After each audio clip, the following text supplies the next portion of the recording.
नमस्कार दोस्तों, योग रिक्शा में आपका हार्दिक स्वागत है। तो आज के इस वीडियो में हम एक और आसन का अभ्यास करने वाले हैं जिसका नाम है पद्मासन।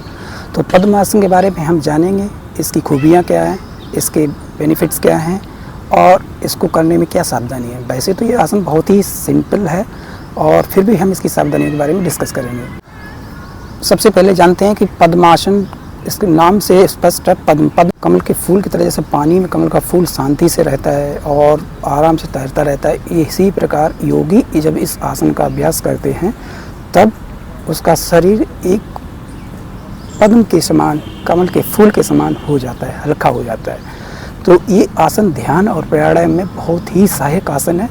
आइए जानते हैं इसका अभ्यास हम कैसे। तो सबसे पहले ये जानते हैं कि पद्मासन का अभ्यास कैसे करेंगे। तो पद्मासन बहुत ही सिंपल आसन है। इसके लिए हमें करना क्या होगा, अपने जैसे दो लेग्स आपने स्ट्रेट कर रखे, इसको एक लेग को उठा के उसके तलवे को अपनी थाई के ऊपर रखेंगे, ठीक है, और उसके बाद दूसरे को उठा के दूसरी थाई के ऊपर रखेंगे, ठीक है।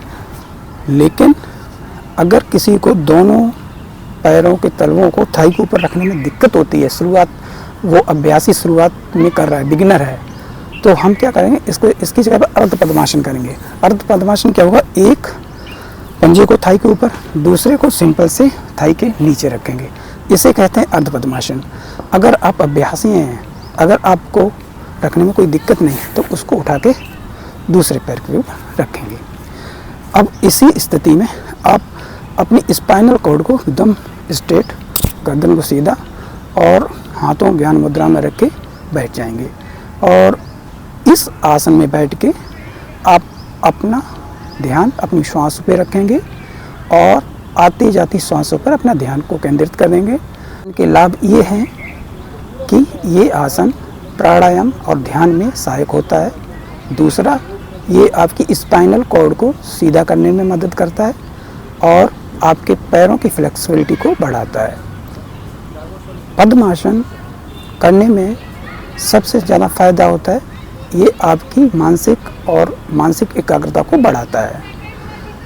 इसमें सावधानी यही है, अगर आपके पहले से थाइज़ में या नी में या कूलों में ऑलरेडी पेन है तो हम इसमें जोर या जबरदस्ती नहीं करेंगे। तो पहले अपने पैर को स्ट्रेट कर लेंगे। इस स्थिति में कभी कभी क्या होता है कि आपके पैरों में शून्यपन या जैसे पैर सो जाते हैं वैसी स्थिति आ जाती है। इस केस में क्या करेंगे, अपने थाई को धीरे धीरे पैरों ज़मीन में पटकेंगे। इससे क्या होगा कि आपकी थाई की मसल्स रिलैक्स हो जाएंगी। तो मैं आशा करता हूँ ये आसन आपको समझ में आया होगा। अब हम मिलते हैं नेक्स्ट वीडियो में।